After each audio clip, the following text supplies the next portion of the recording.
J-Moore, the very best reviews. Tell them none can contest, we gon' What's good, everybody?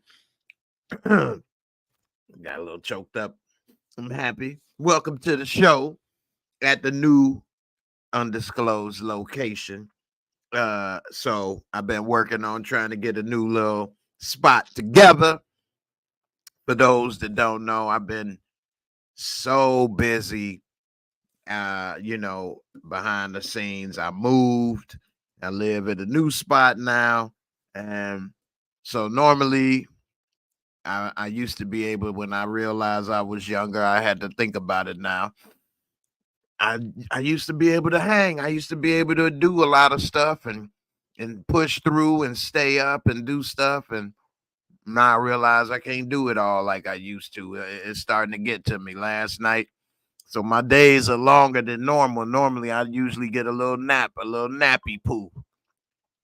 And this last month or so, really 2 months, it's been some long days with the moving and all the other stuff go into that. And excuse me.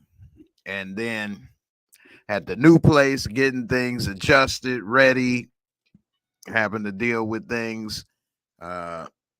Just been very busy, long days. I've been worn out at night and been kind of difficult, to hang. So I apologize if I wasn't able to make it last night for my normal, usual first reaction like I usually do, but I was beat and I thought I could give me a little rest for a few hours. And next thing you know, I was out. But I think I know why I was out. Something else had a reason. I'll tell you why, too. I'm eating a little Qdoba. I don't know about y'all, but Qdoba, all right. They hit the spot. I like them better than Chipotle, but it's actually pretty much identical, same thing. But one of the things I did get recently was a sleep number bed. Now, I've been thinking about getting a sleep number bed for a long, long time because they are expensive. That's why I didn't do it. But they just recently had a sale. And I said, you know what? I'm going to go ahead and get it. And I'm going to tell you, man, oh, man, when I go to sleep, man, I go to sleep. Okay? I'm not getting up. Let me get to some of these comments. I'm going to have to do a review on the sleep number bed because if you got an Apple Watch, oh, man, it connect with the bed and all the stuff that they're going to tell you and monitor and track is actually pretty cool. And the things that it can do, I'm going to have to give a review on that one. I have to start doing some more reviews. But, I've been trying to put this all together, get stuff ready, and my dang on camera ain't working right now that I'm supposed to be using. So this is a camera that's built into the laptop. It ain't even that good of quality, but I didn't want to have to go to the other spot and do whatever. So I just left it on this. So anyway, Bambi Bambi, you want that sleep number? I'm telling you, boy, that sleep number is dope. And it's got it where if you got two people, you can have each side separate. So, if you are with somebody, a partner, you can have each side customized to how you want it. And say if they snoring, they got a little button you can press it'll rock the bed, rock them to sleep gently, and they snoring and different things. It's pretty cool. It is pretty cool. I should have got one a long time ago. A long time ago. Straight up. What's up, Rashonda? First in the building. What's good, sis? How you doing? Nikki B, what's good, girl? How you feeling? Good to have y'all. Ambi Bambi, what's up? What's up?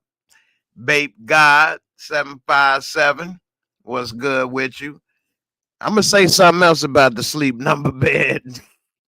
So one of the reasons that I really like it is because I really like a firm mattress, but I also really like a memory foam mattress. I like them both.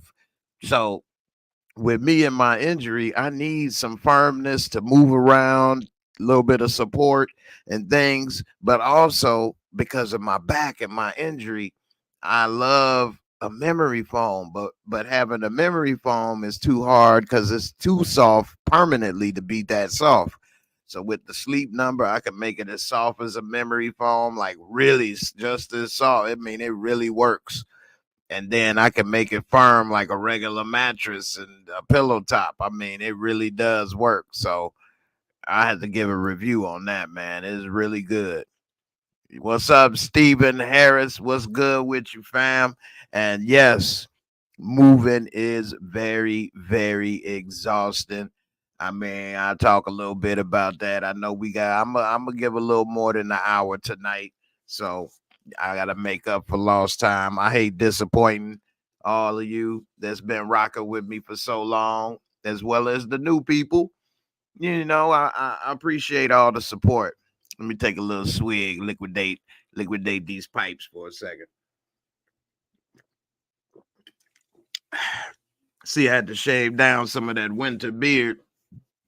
Getting a little too thick. But yeah, man, I say in 30-day period, I sold my house and bought another house, and I found the buyer. Now I had an agent and they did a lot of the paperwork and stuff, but I found the buyer for my house and was able to buy the other house in the same period. Because once I sold my house, I was technically homeless. So I had to find something else because then they wanted to charge me $200 a day for staying in my old home. So I had to get that up out of there with the quickness, then had to do the moving and calculating. And see, that's the thing. It's always mind over matter. If you got your mind, you can make anything matter. Ain't nothing else, really matter. Because, it wasn't like I could pack and move and do all this stuff. So I had to use my mind, calculate, call this, do this, negotiate that. And in the end, it was very frustrating, but it was also good. It was just frustrating about just time. And I would like to do more things myself. But you got to know your limits in life, know what you can do, what you can't do. And that's also important to delegate what you need to delegate so that others can handle it. Delegate it to the proper people and got to just try to make it happen. I didn't exactly want to move, but things wasn't really, working out the way I wanted to at where I was. I mean, I was staying at a condo association that it just gets frustrating when you're not in control of your own situation. When you deal with other people, a lot of other people, you got a lot of things to deal with. So in the end, I just decided, let me try to control my own thing as much as possible. More power to everybody else. Don't get me wrong. And hey, hopefully it all work out in the end, You can't be afraid of change in life. It's never the right time. I wouldn't say it was the right time, but then when you look back on things in life, you'd be like, man, that was the right time. So in the moment, it's not always the right time. At least you don't realize it, but eventually things work out if you keep it moving. 238. I know you was looking. I felt bad, man. I was talking to a good friend of mine last night, and I said to her, "Hey, look, I'm gonna try to go to sleep." It was like 8 o'clock or 8:30. I say I'm gonna go to sleep, and then I'll be back up at 11:30 to watch the show, and then be ready. I ain't wake up to 2:30, and I really went to sleep like almost instantly. And that's the one good thing about the sleep number bed. If you got your Apple Watch, it'll tell you what time you went to sleep. It'll track your heart rate, breath rate, all of that. So, yeah, I was asleep and I was down for the count, boy. But I'm back. I feel very rejuvenated. If y'all wondering what happened, I was just eating some of this Diablo queso. It's good, but it got my nose running. Man, I swear to damn, I only ate Hey, I only ate probably about 10 chips. 10 chips. I think the Uber driver, the Uber Eats dude, ate my chips. Look at this. Really? That's all that's in there? Really? Dude, you ganked me. I was about to do the damn complaint, but it was time to go live, so I ain't have time to do the complaint. Dude ganked me with my chips, man. Let me catch up with some of these comments. But yeah, dude ganked me with the chips for real. What y'all think? Let me know. Did he eat them? I think he ate them. He took a nice handful, at least. A nice handful. Nikki, you say, yeah, he ate them. I know, right? For real. King and NJ say, congrats, just bought your new house in December. Congrats, man. You know, it is getting more difficult to buy a home. And yeah, it definitely is getting more difficult. I ain't gonna say it ain't. I think the difficulty is everything else, the credit and all that. But you know. So anyway, now that we got a little bit of the proclivities out of the way, a lot of the formalities and proclivities, and to knock my thieves out, we get into the show.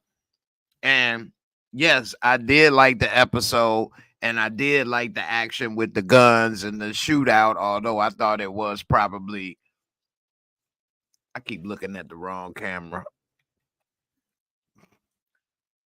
But I do think the action was probably, you know, far-fetched with all the shootout and everything, all like that, exaggerated. But it looked good on TV. I liked it.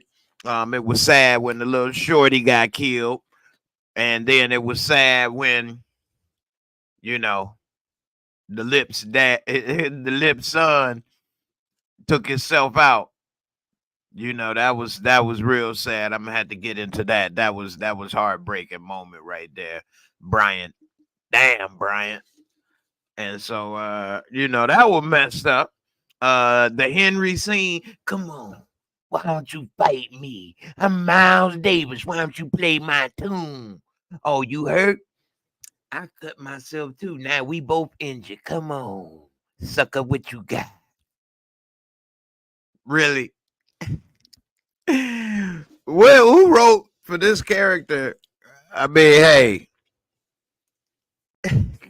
hey, I'll just say this. This damn character is funny. It's like a comic book character to me. I don't know if this was a real person. Wow, this person was wild. This person was a wild person, boy.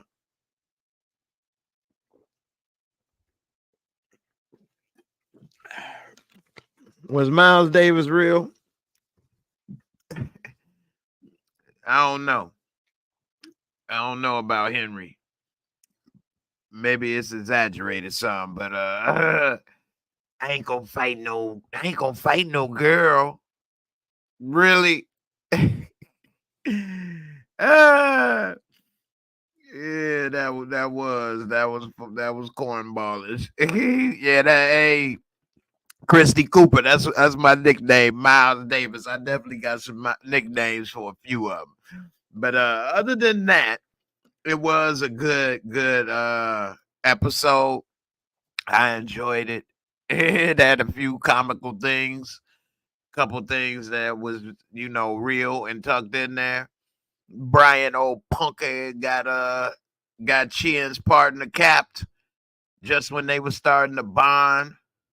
They was about to be the next Salt and Pepper, except the cop version. Instead of push it, they was a book it. Book it real good. They was gonna have a couple pair of cuffs, a little hat to the side, police hats. Do. Book them real good.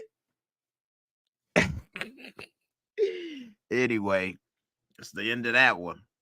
So she may survive, but she definitely about to probably snitch and say, "Hey, I'm good.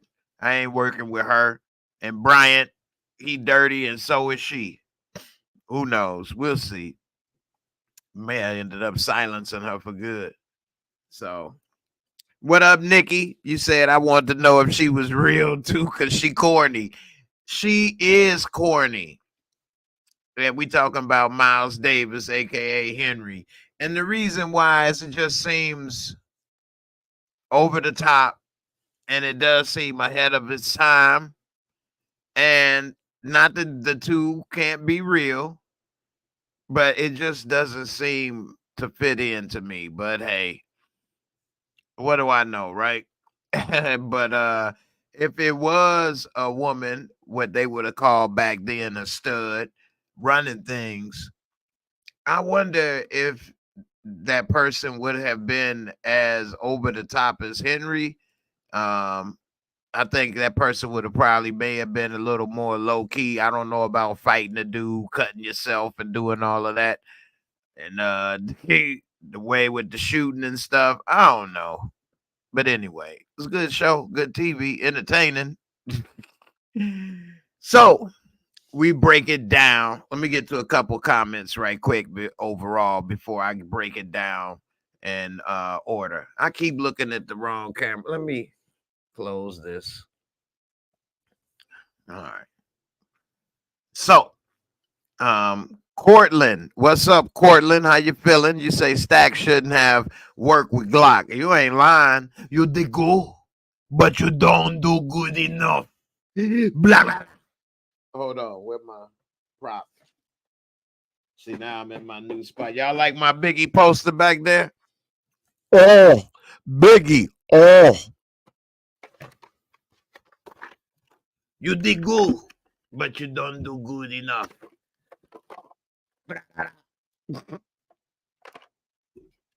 Gave him the finger. Anyway, I know that was corny. I'm about as corny as Miles Davis over here. Anyway, hey, that's the thing, man, in life. And I'll tell you this right here. If you I shouldn't have probably ate a chip right when I was gonna say that, right? But if you a fake double crossing type person and people know that you double cross or did somebody wrong that they needed, they can't really respect you because they know you may do it to them. And so with Stacks doing that, dude ain't give a damn about Stacks. He had no value for him, no loyalty. You did not do good enough. You're going to get deported to hell. So, definitely was a bad move. Oh man, why they steal my joke? 305 Mr. City. He say, I know Detective Lip soon got violated too. Made it 100 times worse. I know, right?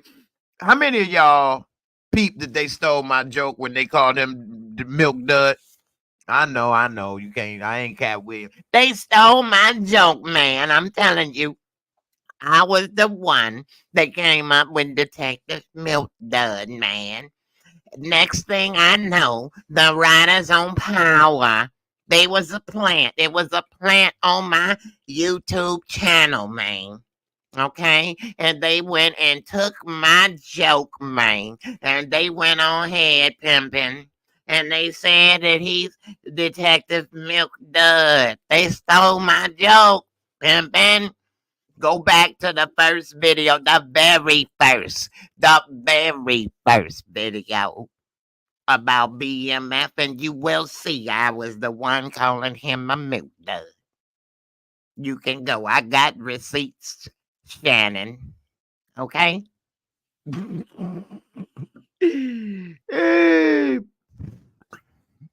Anyway, that's my story. I'm sticking to it. Froggy say, thank God Stacks got popped. 2 Chainz acting was annoying. All day. What'd he say? For sure. You kill him, and I help you kill Mitch. Oh, for sure. All day. Oh, my God. of course, just same old, same old. Anyway, so we see the first thing that this episode had that was good is that now T got the respect from Loco. We saw in the club that Loco was like, all right, uh, he was happy. Dimitri, your movie in Detroit, it's really good. Rapido, rapido. He said, okay, well, hey, mi hermano, Loco, mi hermano, help me with that.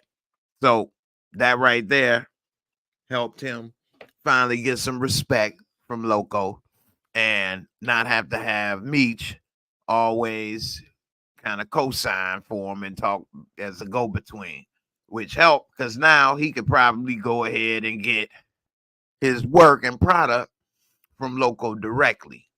Now we see also that when Meech was still at the club, here comes Stacks with the setup, basically trying to get Meech in a fight with Remy, which did work, and they got into a fight, which kicked it off, which could have gotten, Meech killed.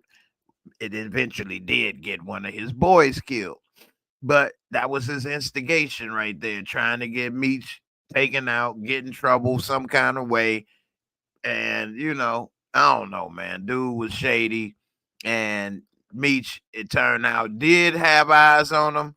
But I guess we'll never know if it was because Terry put the bug in his ear or not. But anyway, we see that his boy from the D got killed outside because of what's going on down in Atlanta, the beef and the war. And even Terry, like, man, you told me everything was all good. Like, it's all sunshine and rainbows and parties. And here we is in the damn war. Like, what the hell? And so that's why we was wondering, like, what is the hell's going on? How could you say this or whatever the case? And it's something totally opposite. So that was the good thing, that they kind of had a little, come to a understanding moment there that, all right, yeah, it is a lot going on here, but brace yourself, it's about to go down. And it was something that I wondered about in that moment is that they had that little scene with the boxer, Mac Attack or whatever the case. And so who was he supposed to be? Like Mike Tyson?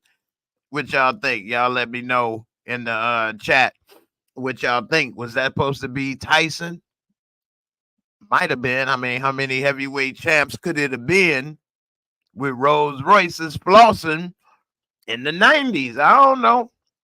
Anyway, they said he was there and they was looking at the rides and stuff, but I looked at this and saw something different from this scene. Two things. One, that them being there and talking to them possibly saved their life, because if they wasn't there talking to him, they would have probably been with their boy talking, and they probably could have got sprayed up just like their boy. And then the second thing is, dude showed them the car and showed them the little secret compartment and the hookups, and he said, yeah, it's down in Miami, which, if you know the story about BMF, they later began modifying the cars, having those secret compartments and things in the vehicle for money, moving product, whatever the case, which was a totally different game changer from what they was doing versus what other people was doing. So, that was a big difference between BMF and what other, organizations was doing. So, and that Rolls Royce the dude was rolling in was hard. That boy was nice. And so, I guess they'll see the connections come through in Miami eventually. And we'll see that that's how they pretty much got into that game of putting all that stuff together. And dang, it's messed up, old boy with the gold teeth from Detroit.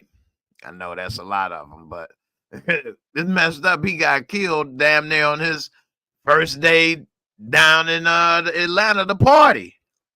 Like, what? That was definitely sad. Definitely. Next thing we see, which made me mad with this nosy ass friends. That's why friends don't need to be in your business. You know, men and women both should keep they, business with they personal, loved one to themselves, because you don't know if that friend maybe we want to try to jump in or something, or be running their mouth about something they don't know.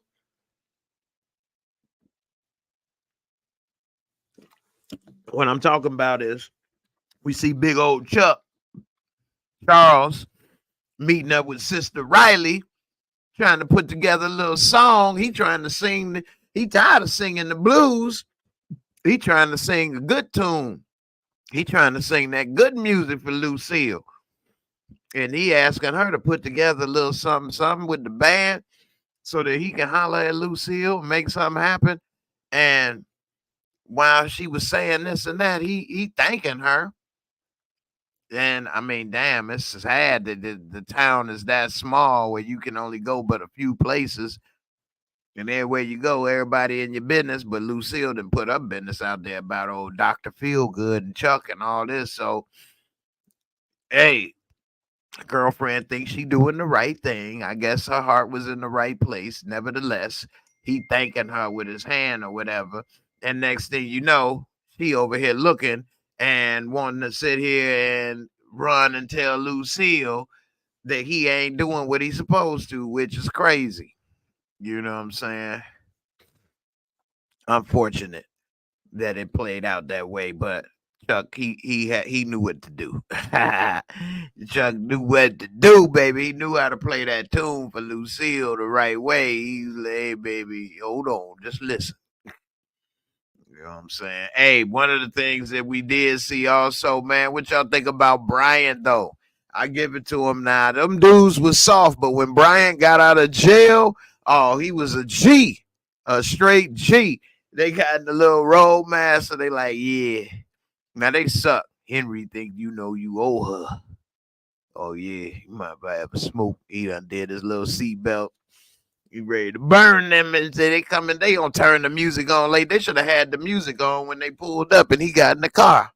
They should have already had the music on. Dude sitting in the middle of the seat, all obvious with a mean mug, like he ready to do something. And then of everything he gonna do, he gonna pull out a knife instead of pulling out a piece. I don't know, man. It was so obvious they was on some BS. I'm glad Brian did get out of that one. Because if that was how he got took out, I would have been disappointed. But you know what the best part of that was? And I want y'all to all make sure you see this and look at this, because you know I had to pay attention to this. That lip is a mother, boy. I'm telling you, that lip is a bad. Watch your mouth. That lip had that square in there, and he was over there. I got to find me a prop. He had that damn lip on square. He was, hey, he was fighting the whole time. That square did not come off that lip. He jumped out the car, rolled out the car. The square was still on that lip. I'm not playing. The square was on that lip. It did not come out that mouth. He made it, boy. That lip was not playing. He did not let that cigarette go. Hey, I died laughing. I died laughing. That square, boy, that bug, boy, that lip, boy, goddamn, that lip, that bottom lip is like with the little sticky pads for a mouse, and you get the little mouse stuck on it. Mouse trap, sticky mouse trap. That's what that lip is. Anything get up on that, it is not getting out. Okay, it is not coming off. Straight up. That lip boy ain't no joke. What up, B? How you doing? Yeah, man. That was definitely a lip to remember. Hey, I hate that them dudes didn't stop though. Like, that's the one thing that always frustrates me in movies and TV shows and stuff.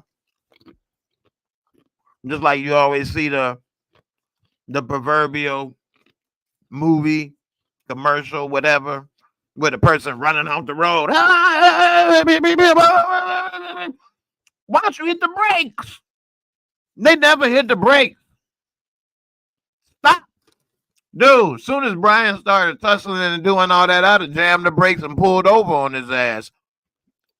Put it in park and we'd have double teamed him. They're going to keep trying to drive and stay between the line and do this and that and do it. Right. Like, why they didn't stop? I never understand that in movies and stuff and in TV shows. I was in a situation in the car before, and some things could have kept going. And my first instinct was to hit the brakes. You know, that's not always the best instinct, but damn, they never show it in there. Joey Eastwood, what up? He said Milk Dud had mad squabbles. You ain't lying. Hey, that's my line too. They stole my Milk Dud. They stole my Milk Dud joke, pimpin'. I was the first to come up with the Milk Dud jokes. You can go back to the very first BMF episode. I'm Jay Williams. That's my Cat Williams impersonation. I was the first to call him a Milk Dud, and then they had a plant. A studio plant came through, pimping, and they said, we gonna watch that and we enjoy that joke. We gonna put it in the show. Anyway, that was funny. But yeah, they didn't stop the car. They didn't chase him, and they just let his ass run off into a field. They should have got out the car and aired him out like dirty laundry. Straight up. Let them bullets eat him up like groceries. We're going to let the bullets eat him up like groceries. Hey, straight up. Turning on the radio and whatever. They could have been better off playing one of Charles' tunes. Hey. Anyway, letting this dude turn on the damn, take off his belt and light up a square. That was crazy. Anyway, we see when Meech and Terry was talking back in Atlanta about the war, Terry had some game. He was trying to break it down about history. You know why the Viet Cong was able to defeat United States? Home field advantage. Home field advantage. But I think Meech should have listened because they actually made that mistake going to Techwood, and it was on their home field, and they should have had a little bit more preparation. They didn't have the backup, and if they boys didn't come, they'd have been done for. So I think Meech should have listened, but also we also saw at the end of the episode that they kind of went their separate ways. So I guess they're gonna have to fight their own battles on their own time, their own way, which, you know, he said at the end they used to fight everything together. So I guess he gonna have to learn that they're gonna have to do it their own separate ways from now on. But one of the things that was kind of fishy to me was that Stax took them to the hood and he was able to point out what lights don't work, who's there, where they stay, this, that, and the other. They ain't gonna notice in that. I mean, if it was that easy and you got everything figured out, I don't know. It just seemed like this could have happened already then. Or why don't you go do it then or something? I don't know. It just, that kind of was kind of making me wonder a little bit. I would have had an eyebrow raised with him with that one just because he knew so much. But then again, he from there and stuff. So I don't know. It would have had an eyebrow raised right there for sure, you know. But we see, you know, they ended up trying to put together that plan to see if it worked, you know. Shout out to Josie Eastwood. You see, Meech wasn't trying to hear it, but Terry was right. I think he was too. And I think by his boys getting killed and little music man Rip, his name was Rip. Get it? R.I.P. Rest in peace. Shouldn't have had that name. But shouldn't have had that name, pimpin'. When you go around with a name like R.I.P., what do you expect will happen, pimpin'? You think you're gonna live? I don't think so. You live by the gun, you die by the gun. I was the first with the milk dud joke. Okay, you can go to the very first BMF review I did, and you will see I called Brian a milk dud. They had a plant watching my YouTube video.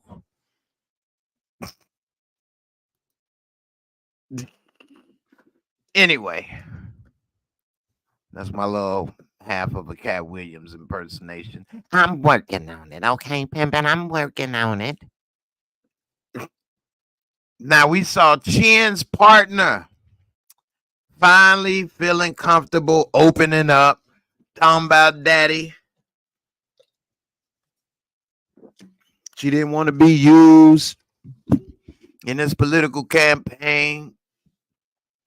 And her and Chin realizing that, hey, we need to find this ambulance driver. Who drove the ambulance? I need a ambulance. Who was the driver? So then they looking, and Chin feeling a little guilty because she know Bryant was in there and he could answer some of them questions, but she ain't say nothing. And so she eventually say, hey, you know, we need to go ahead and talk. And they end up leaving, which, damn, I know Chin gonna be feeling guilty about that one. Cause she pretty much, if they'd have stayed at work, none of that would have happened. You know. Um, and I split up 305, Mr. City. I was shocked that we don't know if she died, but I was shocked that she was shot up like she was to the point where she may be killed. Definitely shocked to see that. I was just starting to like her character, and now we see what happened, which was unfortunate. And I think this will bring a lot of guilt and grief to Chin. And then how is she going to explain this? Is she going to tell that Bryant was there and got him shot? Because remember, he left and that was the scene of a crime. He wasn't supposed to leave. He did get a page about his son, but still, you can't be a part of something like that with an officer shot and you leave the scene. And then how is she going to explain that? What, people come to shoot up your house? Why were people coming to shoot up your house? You're an officer. What are you doing? It just brings up so many more problems and questions, you know. So I don't know how she gonna explain that. Remy Reigns, what's good, sis? How you been, girl? Good to see you. Always part of the fam, forever. Good to see you. I hope everything been good with you. Christy Cooper, do you think we'll see the partner's father, especially since he sounds high profile? It would be crazy if her partner's father is the same dope man that was sitting in the rare air when Bryant went to go talk to him. Like, what if her sibling is Henry? But that would be too much of a coincidence. And so I think we probably will see her father, and he will speak out or say something, especially if she passes away. And it probably will bring down a big investigation. So yeah, I think that's gonna be something we definitely will see more of. Excuse me. 305, Mr. City, you say they was too many bullets. Doubt she survived that. I agree with you. It's just that it's a TV show. And we done seen people, you know, survive, you know, getting shot, and then next thing you know, they survive cancer. So I don't know. But in reality, I'm with you. She should be dead because the amount of time it would take for her to receive care and the wounds that she received, she could have bled out, all kind of things. So I think she is in trouble with that one. Let's see. Uh Suburbia Jones, Team Charles in the building. I know that's right. Hey, Charles know how to play that too. Come here, baby. I know what you need, baby. He started playing some R. Kelly. I don't see nothing wrong. Nah. All right, Remy, cooling and cooking. Hope you cooking up something good in the kitchen and whip it like a stir fry. In the kitchen and whip it like a Nikki B. I hope she's gone. I couldn't stand her. Plus, she gonna snitch. I won't say I couldn't stand her. I was starting to like her. At first, I didn't like her. But then I was starting to like her. But then I was starting to think, how she have all these drug problems and get to be a police officer? I didn't think I didn't think you could be a junkie and go through all this and be a cop. But maybe her father pulled some strings. I don't know. But she was pretty much way out there to then become a cop. I don't know. That would be kind of I don't know, because you'd be around evidence and stuff. It would just be too risky. So I'm surprised she a cop with all her past baggage. This girl got more baggage than TSA up in this month. You know what I'm saying? So I ain't like that, but I don't know. She was doing her little salt and pepper routine. What's up with Henry, aka Nino Brown? Got everybody in there in the kitchen up whipping like a stir fry. Got the little titties out and booty cheeks out. She probably just got drug dealing just to have that all the time. Yeah, go ahead. Yeah. It tried to do the little Nino Brown, and my brother's keeper mode. The Untouchables, Al Capone. The Nino Brown, when they were sitting at the table and stabbed Christopher Williams in the hand, got everybody around. Why am I taking losses? $1 million a week business reduced to rubble. Like, come on, man. We got Henry Brown in this month, but Henry Brown, hey, the world is bigger than Henry Brown. Everybody want to be Henry Brown. Everybody can't be Henry Brown. Henry Brown. Henry Brown, get your ass out of here. Come on, want to fight? Fight me. Come on, we both got injuries. Let's go. They ain't gonna fight dude, stab him. Man, I'm not gonna fight. Oh man, that was some TV right there. Trying to fight this dude as if she would have been able to beat him in a one-on-one, as well as cut yourself. Of course, you're going to get stabbed or shot or something. What he thought was going to happen? His best chance was to try and throw one haymaker and lay Henry Brown out. Lay Henry Brown out and then try to escape. Straight up. You got that milk dud pig get the best of you. You let that milk dud pig. Uh-huh. I didn't call him a pig. I just called him a milk dud head ass. Mm-hmm. Stole my joke. Stole my joke. Miles Davis. Nino Brown. Stole my joke. Anybody wondering? I'm just playing. No, I'm not. What up, Stony Rock? How you feeling? Nikki B should have been able to beat her, but they should have known something was going to happen when they went back there. Hey, for real. Which is why I have a problem with them in that scene, because they should have stopped that damn car, got out, and either chased him down or aired him out like groceries. Why would they just keep going and let him escape, knowing it's going to be a problem when you come back if that wasn't taken care of? So that right there, I don't know. I guess he get what he deserved, but I'm wondering why was it only him and not both of them, since they was both there. Actually, the driver probably more responsible. You should have stopped the car. Why you kept going? If he got out, why you kept going? You just let him go? You can't stop? I got a no stopping policy.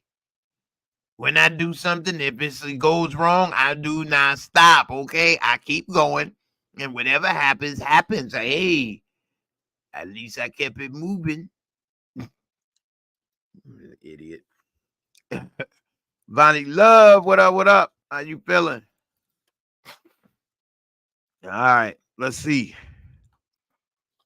We see that little thing ain't work out. The little Fight Club initiation ain't worked out too well for him. And then the protection got pulled for Brian's kid. That was the thing right there. And not only did it get pulled, we later learned when Brian saw his son, the people that were protecting me and now are now hurting me. And I don't know what I did wrong. Hey, look here. Look here. Bruiser on the case. Okay? Bruiser gonna get to the bottom of this, okay? Look here. Bruiser don't have no ally. Don't nobody give a damn about Bruiser. Don't nobody give a damn about you. You see this lip?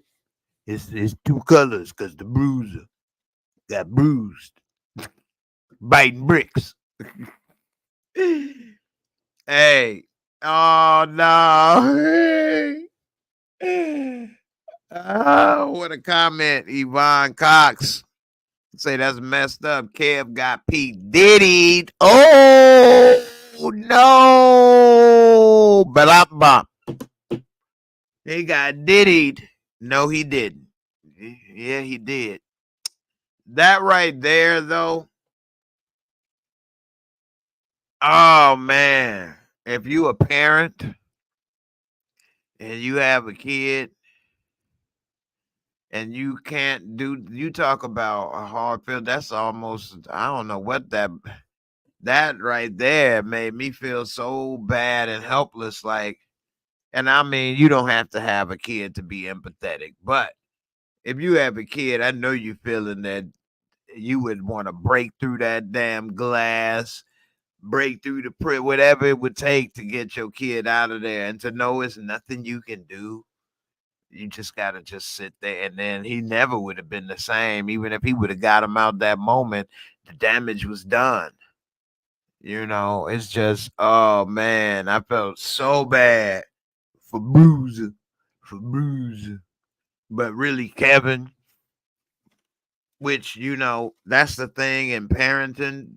Is no right or wrong way, but it is, I would say, a balance that we should all try to have. And it's that, you know, we want to protect our kids and things and love our kids, but if you overprotect and you give them too much, then they can be spoiled. And if you overprotect them, they can be naive and don't understand things. Like his dumbass thought he could have went and shot that boy and killed him, talking about, but it's okay. He hurt me. It's okay, right?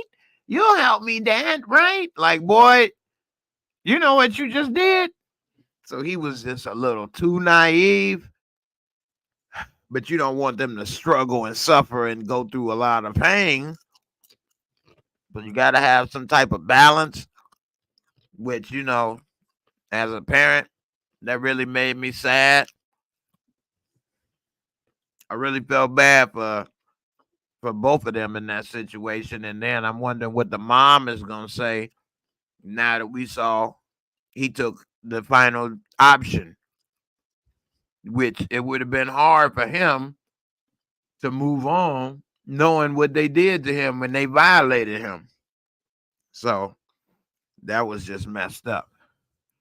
Josie Eastwood, they were in the car. They could have ran his Tootsie Roll looking behind over. You talking about Brian. They definitely could have. That's a good thing, too. They could have just ran him over. They deserve what they got.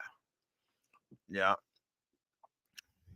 You say, Josie, you say as a parent that really messed you up.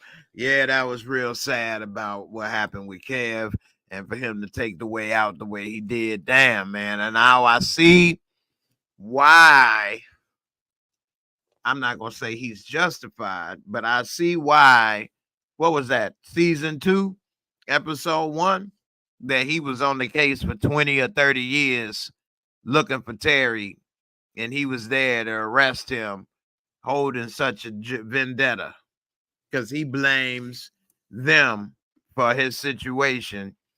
And he looks at it as they shouldn't be free walking, and my son is not. And in a way, I get where he's coming from, but also it's not up to you to decide. And you got to also take personal responsibility. It's his fault for having that piece in that safe. He shouldn't have had it there. He had the code where his son knew it. He wasn't really, it's just a lot of things that I think he need to take personal responsibility for that he putting on to Meech and Terry. And I think if he'd have been doing a better job in his own backyard, this wouldn't have happened. So we'll see what happens in the end, but it's just messed up, that all played out the way it did for Kevin. What's up with Lucille getting that new job offer for the new church? You secured the biggest donation in the history of our church. She like, about that. See, what had happened was, she like, we can't pay you enough to stop working at Wendy's. Damn, what you paying her, $5 a week? Anyway, we'll see what happens. But she said, let me pray about it, girl. I knew you wouldn't have did it no other way. And, it's good that Lucille got some other avenues in life that she can start to go towards. I hope it all work out for her. Especially now that Chuck in the good graces, it seems. I hope he don't go to Atlanta and act a fool. Talking about Platinum Palace, Lucille who? Who? Speaking of Platinum Palace, Angel had a very, very, let me put one more, very special gift for Meech. Club closed down, private dance on the main stage. Woo. I'll be your private dancer. Dancer for money. Dancer. Hey, I mean, here's the thing. I'm not a big strip club guy. I've been to them. It's nothing against it. I don't necessarily go and frequent. And to me, I don't like to really go and be with somebody and then what? You got to leave. So to me, this seemed better because you with somebody that's good, like a stripper at the strip club, but then you can be with her because that's your woman. It's like perfect in my book, at least. I don't know. But that was the difference to me. The personal connection, as well as you got the privacy, but in that space, that was dope. And even if you was to be with a person in the club, if you didn't have the personal connection and things, I don't know, it wouldn't be the same. I like a person first. I have to like their personality and like them instead of just hitting it and quitting it or whatever, going through the motions. I mean, when I was younger, teenager or 20s, maybe one thing, but now I'll be like, tell me about yourself. No, I'm saying, these things are just so big and in the way. Move these out of the way. Move these. So tell me about your neighborhood. No, hey, Angel straight sent him to heaven, baby. Hey, nah. Hey, the way he was doing that, he was ready to put the choke slam like the Undertaker on it.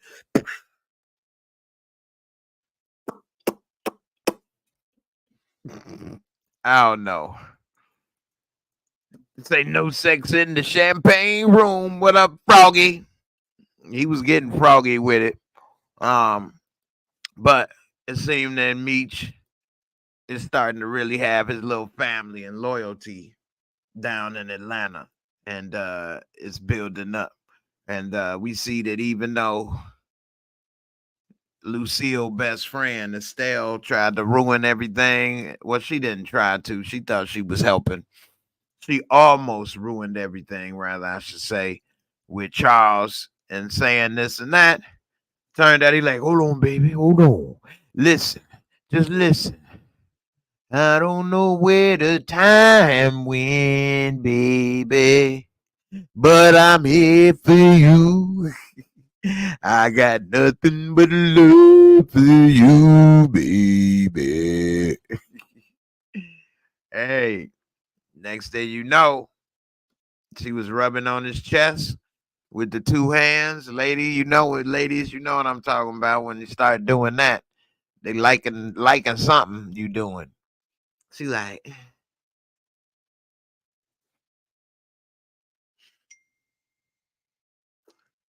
okay, all right, Paw. All right, Daddy. So he was definitely playing that tune. And next thing you know, she like, come on upstairs, Chuck. Come on upstairs, baby.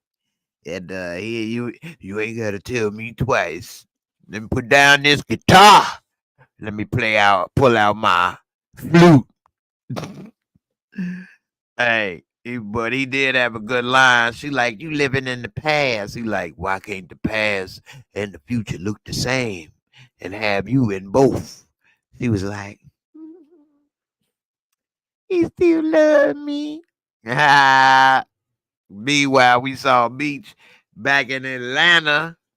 One of the things he was doing that I don't know. It was interesting. I don't know where he was going with it, but he had them little magazine pieces talking about everybody. This is my vision. Everybody gonna shine like new money. Like what you about to buy these things, or you about to what? Put together a magazine. So it was just showing he had some ideas, thinking differently, and I don't know. We'll see how it all play out for him. We later learned he had his eyes on Stacks the whole time though. And then next thing you know, they switch up the plan and they decide, instead of meeting up and ambushing Remy, we could do a meetup and be partners. Make a little truce. So they decide to go meet in the daytime, have a truce, and then flip the script on the MKs and Stacks. But what they ain't realize, even though they whole crew rode, that's probably the problem. They rode so damn deep. Plus, Meech, I love his style. As far as I'm a car guy, and I love Mercedes. That's my favorite car overall. Of course, always Lambos and Ferraris and stuff out there. But anyway, him riding in the 500 SL Mercedes in the hood, white, drop, that was too much attention. Too much. And Stacks Lookouts, they knew who it was right off top, gave him the call, let him know meeting him in town in the hood.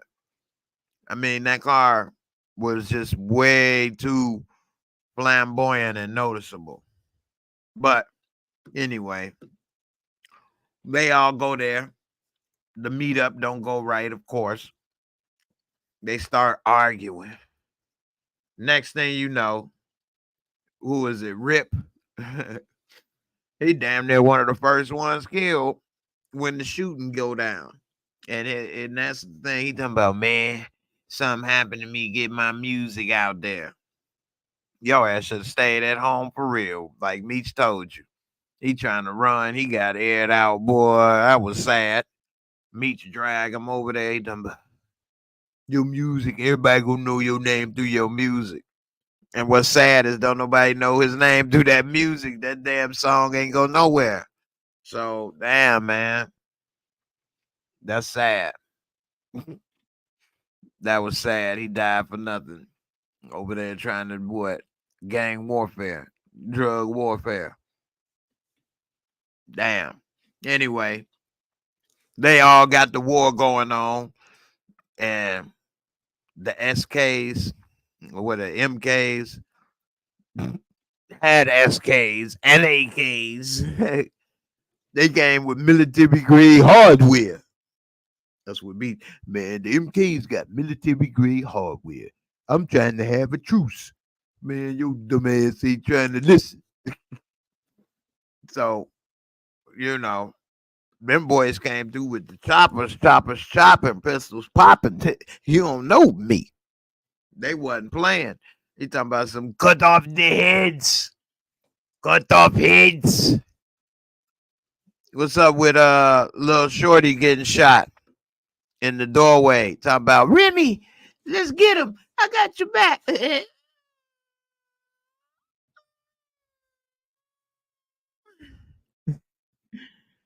Remy was saying, "Oh, Shorty, get out of here." Then the father came. You said you was gonna protect us.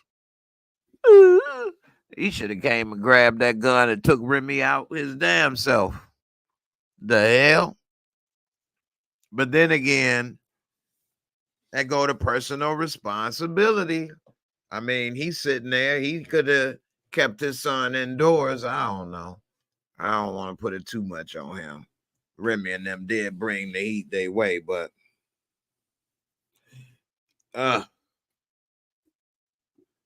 think I'm needing that sleep number bed again.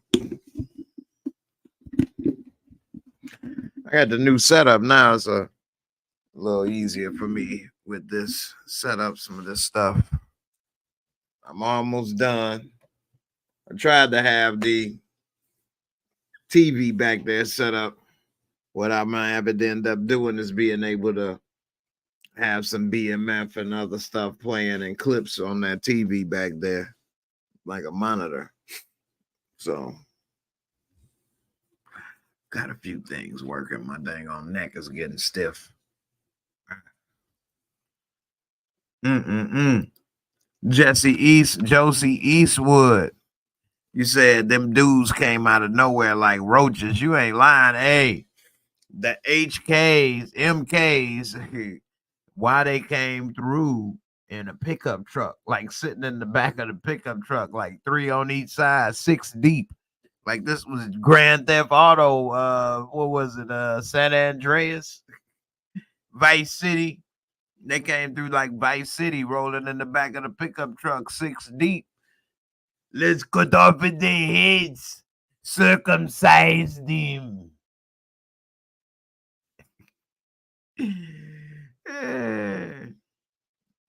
Straight up.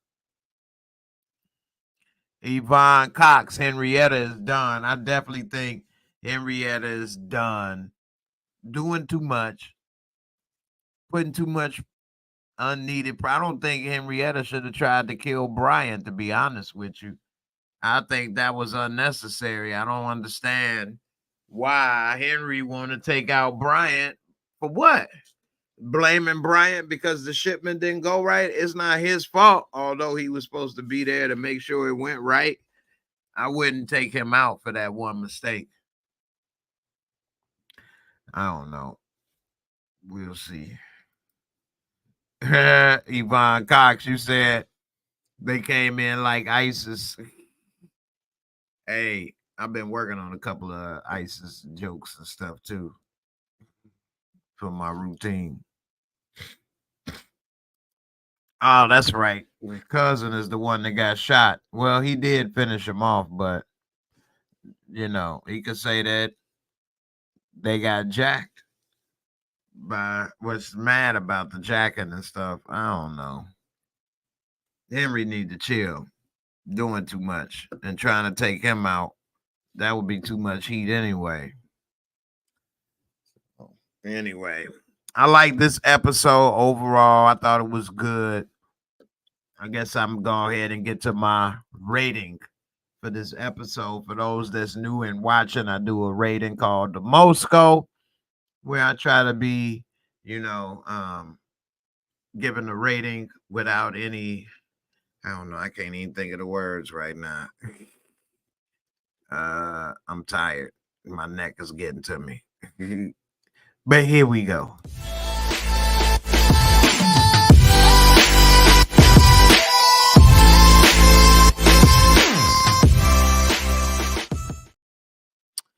All right, the Moorescore is my rating system. I keep it real simple.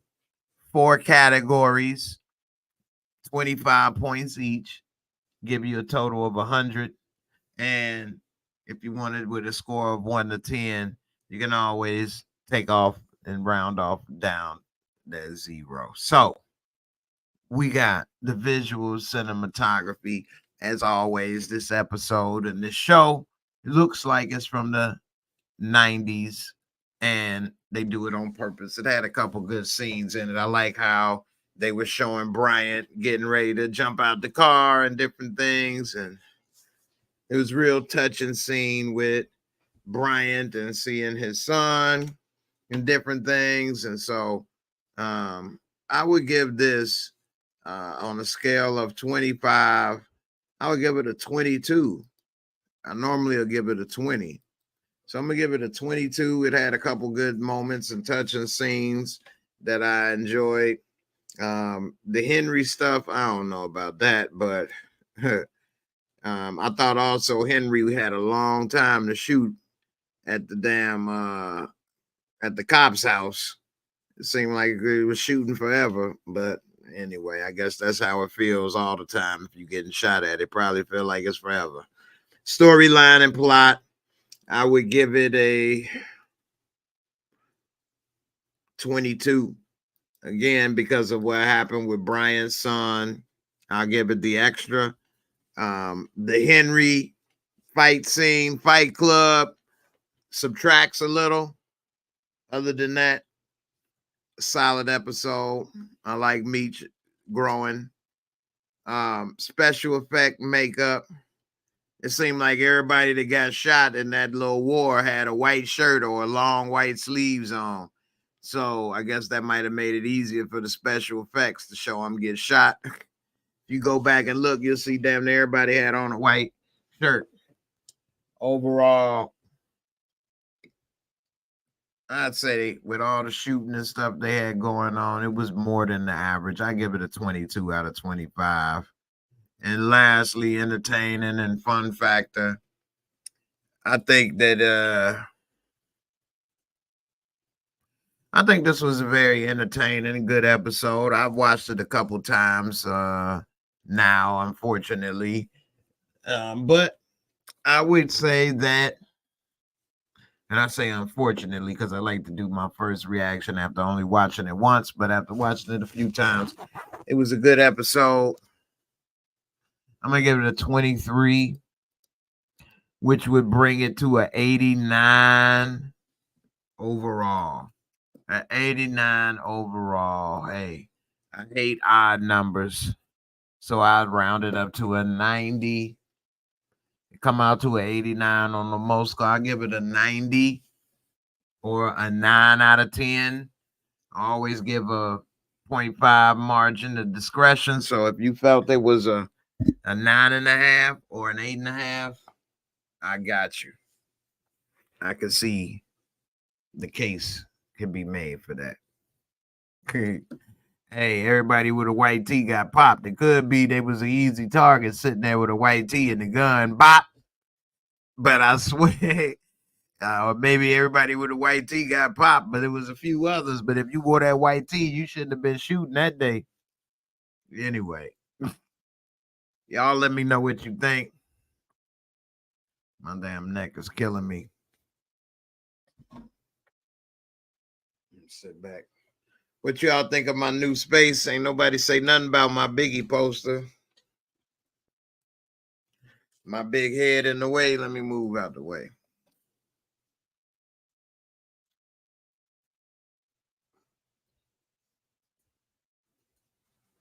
My Biggie poster too small. I got to get one like Cottonmouth. All right, y'all. I'm about to wrap it up out of here. Appreciate everybody for coming through. Apologize not making it last night. My normal first reaction time, but I was worn out. I didn't even realize it. Before I knew it, I was waking up. It was the next day.